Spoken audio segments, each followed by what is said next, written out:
We staged a kid's bedroom and we put a teepee in the corner. Pinterest ready and Instagram worthy picture. It was cute as a button until the owner of the house called and said, well, we have a problem. Welcome to Business of Homestaging. If we haven't met, my name is Joke. I am just a girl who happens to be the founder of the award-winning Genesis Homestaging in the Seattle area. I am all about the business of monetizing your creative ability.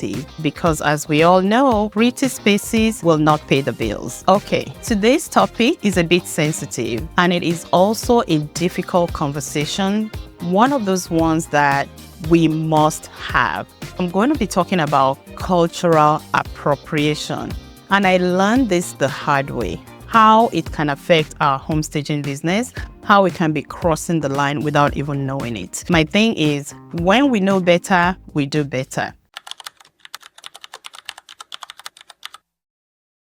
Early in my career, I think it was like 2020, 2019 maybe, we staged a kid's bedroom and we put a teepee in the corner. Pinterest ready and Instagram worthy picture. It was cute as a button until the owner of the house called and said, well, we have a problem. And they went on to tell us how somebody walked through the house, a potential buyer, and they called out the teepee as cultural appropriation. Cultural appropriation is taking something from one culture that doesn't belong to you and using it in a way that is not aligned with the history, tradition, and the culture of those people. So we took that into advice, removed the teepee, and then I didn't stop there because, like I said, when you know better, you do better. I went on to discontinue teepees completely from our inventory. We took it all out. All the beautiful striped teepees, we had them in the bright orange, navy blue, and white. They're so cute, but that is not the point. Cute is never the point. Pretty is never the point of homestaging. That is an unspoken component. It needs to look good to attract. However, it doesn't just start and end with how it looks and how pretty it is, but the purpose of staging. Let's think about it. And I think the owners were right. Let's think about it, because anything that is not making the house attractive can be distracting, the opposite of what we're trying to do.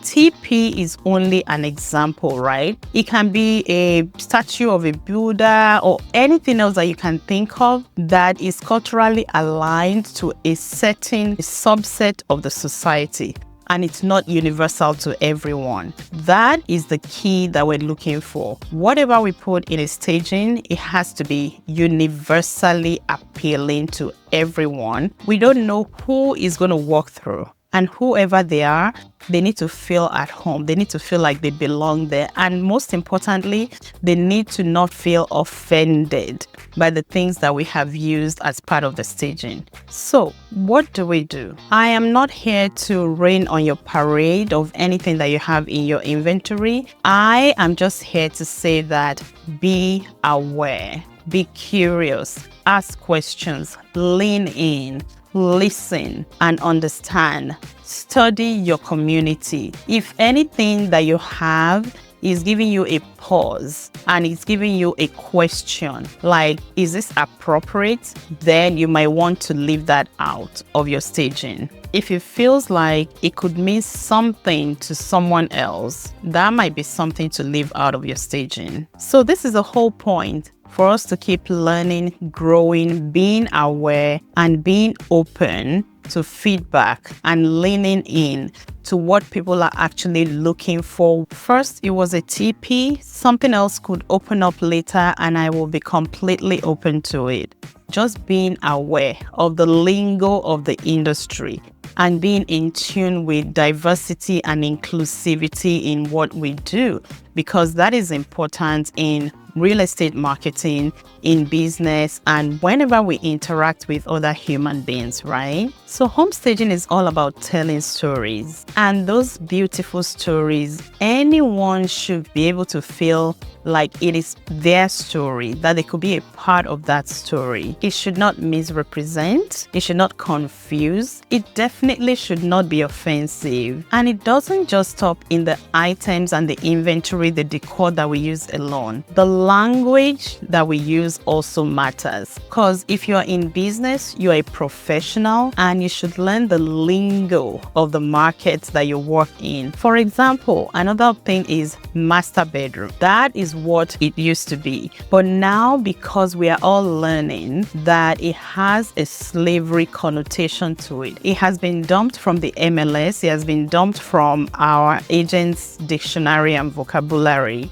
So we also have to follow suit and understand those things. For us, we refer to it as the main bedroom. Some call it primary bedroom, some call it the owner's suite. But the point is being aware. When we know better, we do better. Hey, if you want to keep getting straight talk about starting and growing your home business, the kind that really makes a difference, would you do me a favor? Hit the subscribe button and stick around. Well, that's it from me for today. Thank you for watching and keep doing all the things. Until next time.